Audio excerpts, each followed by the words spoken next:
Hi there. So, I've been looking at wide-angle lenses for my Lumix G80 for a long time, but those are really expensive. So, I've seen a few videos lately of people using those for video, and they looked awesome. So, I bought one. Let's check it out.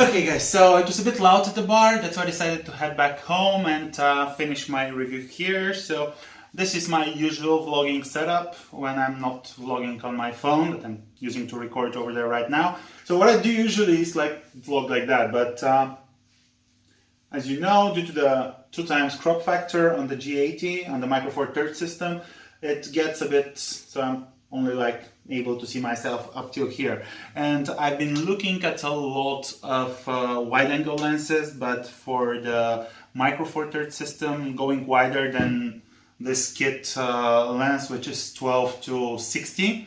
So basically that's a 24 to 120 equivalent to full frame. Going wider than that is really expensive, especially when you want to use autofocus and you want to have like the whole deal, like the image stabilization and everything. I think the 7 to 14 millimeter Lumix lens runs at about 900 euro, and the equivalent of Olympus is well above 1100 euro, something like that, at least here in Bulgaria. That's why I went and bought this Neewer wide-angle lens adapter at 0.43 magnification. As you already saw, it came in a nice leathery-like pouch. That's it. It's like a huge glass, and it's supposed to be like the bottom part is a macro, and when you screw on the top part as well, you get like a wide-angle HD DSLR MC AF 0.43x wide-angle lens, Neewer. Okay, so let's try and put this on.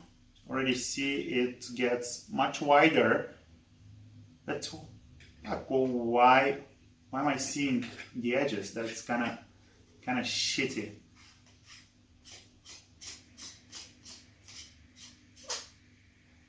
Okay, well, it's much wider. I can see myself up till here, and I was only able to see myself up till here before.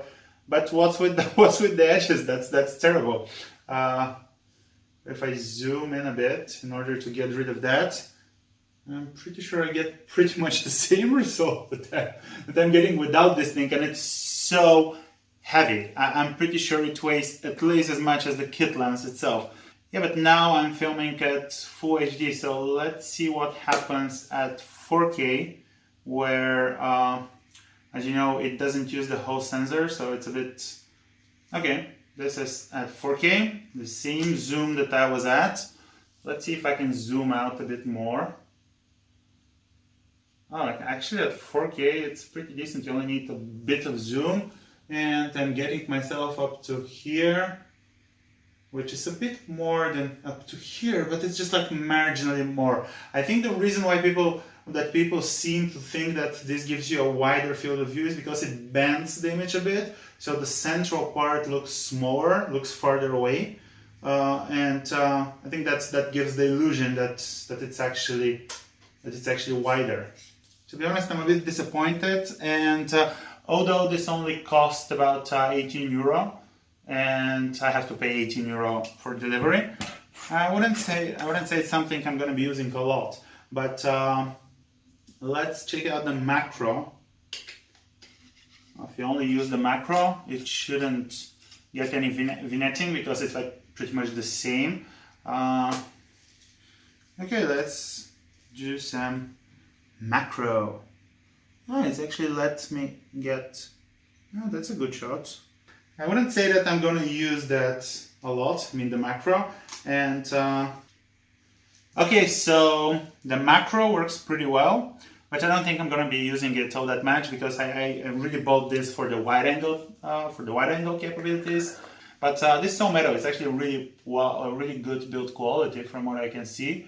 But still, it just doesn't do all that much. Tell me what you think in the comments. Don't forget to like this video if you found the information useful, or if you just want to support me. And don't forget to subscribe if you're not already. And maybe even hit the bell icon so you can receive notifications every time I post a new video. Yeah, see you next time.